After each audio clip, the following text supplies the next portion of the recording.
নমস্কার, আমি ডক্টর মহুয়া ভট্টাচার্য। আজকে বাচ্চাদের বাবা মাকে একটা প্রশ্ন করি। আচ্ছা, আপনাদের বাচ্চারা কি আজকাল বেশিক্ষণ ঘরের মধ্যেই থাকে? বন্ধু বান্ধবের সঙ্গেও ঘুরতে চায় না, একা ঘরে বসে থাকতে বেশি পছন্দ করে?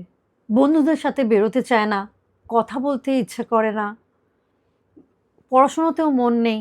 আগে যেটা বেশ এক্সাইটেড হয়ে কাজ করতো, এখন যেন কোনো কিছুতেই ওর আর ইচ্ছে নেই। আপনি হয়তো ভাবছেন যে আপনার বাচ্চা আলসেমি করছে, এই ফেজটা কেটে যাবে কিছুদিন বাদেই। কিন্তু যদি আমি বলি যে এটা কোনো আলসেমি নয়, এটা কিন্তু একটা মেন্টাল হেলথের একটা আর্লি সিগন্যাল, যা আমরা অনেক সময় মিস করে যাই, ইগনোর করে যাই। চুপচাপ হয়ে যাওয়া, নিজেকে আলাদা করে ফেলা, অনেক সময় এটা শুধু বিহেভিয়ার নয়, এটা একটা হেল্পের সিগন্যালও দিচ্ছে।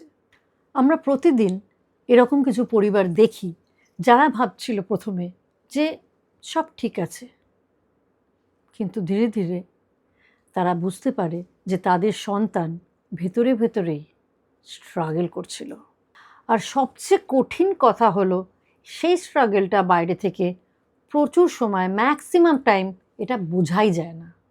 এই বছর একটা ইন্টারন্যাশনাল রিপোর্টে দেখা গেছে যে 18 to 34 ইয়ার্সে যে তরুণ তরুণীরা, আমাদের ইন্ডিয়ান মেন্টাল হেলথের যে স্ট্যাটাস, সেটা আমাদের 84 কান্ট্রিজ মধ্যে India is standing on 68th position, মানে 60তম দেশ ভারতবর্ষ। মানে আমাদের ছেলেমেয়েরা গ্লোবালি অনেক বেশি স্ট্রেস অ্যান্ড প্রেশারের কম্প্যারিজনের মধ্যে থাকছে। সবচেয়ে বড় অসুবিধা হচ্ছে এরা সবসময় সেটা বলতেই পারে না। তাই যে প্রবলেমটা থাকে সেটা ধীরে ধীরে বাড়তে থাকে এবং সেটা আস্তে আস্তে অনেকটা দেরি হয়ে যায়। অনেক বাবা মারা বলে, আমরা দেখেছি যে এরকম কষ্ট করে তো আমরাও বড় হয়েছি, এটা তো নর্মাল। কিন্তু আজকের চাপ কমপ্লিটলি আলাদা। সোশ্যাল মিডিয়াতে প্রতিদিন এভরিডে কম্প্যারিজন, পরীক্ষার প্রেশার, কেরিয়ার নিয়ে uncertainty and many more things. আর সবচেয়ে বড় কথা হলো, এরা প্রতিদিন একজন তার সমবয়সী আর একজনের সঙ্গে নিজের লাইফের একটা কম্প্যারিজন করছে।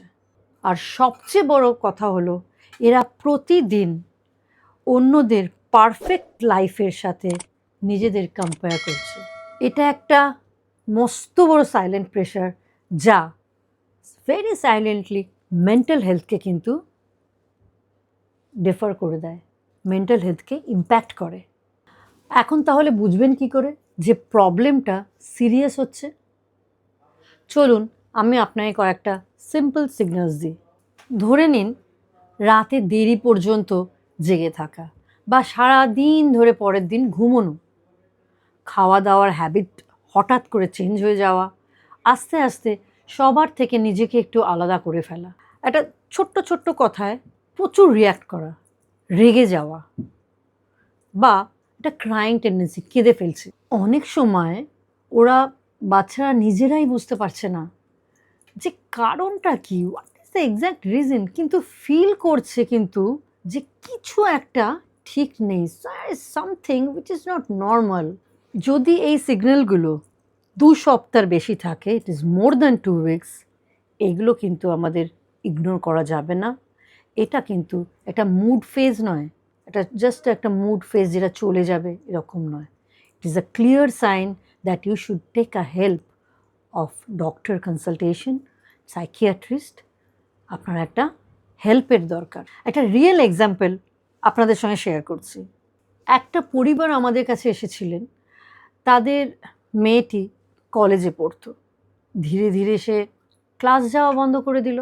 সবাই ভাবছিল পড়াশোনা করতে চাইছে না, মেবি পড়াশোনায় ইন্টারেস্ট নেই। কিন্তু যখন আমরা একটু ডিটেইলে তার সঙ্গে কনসালটেশন করলাম, তখন দেখতে গেলাম যে she is suffering with anxiety disorder. মেয়েটি একটা অ্যাংজাইটিতে ভুগছিল। ট্রিটমেন্ট শুরু হওয়ার 3 মাসের মধ্যে সেই মেয়েটি ধীরে ধীরে তার নর্মাল লাইফে ফিরে এলো। সে আজকে কাজ করছে, তার বন্ধুদের সঙ্গে মিশছে, হাসছে, অ্যান্ড রেগুলার লাইফ, একটা নর্মাল লাইফ লিড করছে। শুধুমাত্র সময় মতো আইডেন্টিফাই করা আর সাহায্য পাওয়া তার পুরো লাইফটা চেঞ্জ করে দিয়েছিল। তাই আপনাদের কাছে একটা ছোট্ট রিকোয়েস্ট যে আপনাদের নিয়ার অ্যান্ড ডিয়ার যদি পরিবারের কেউ এরকম ফিল করছে, তো তাদেরকে জাজ করবেন না।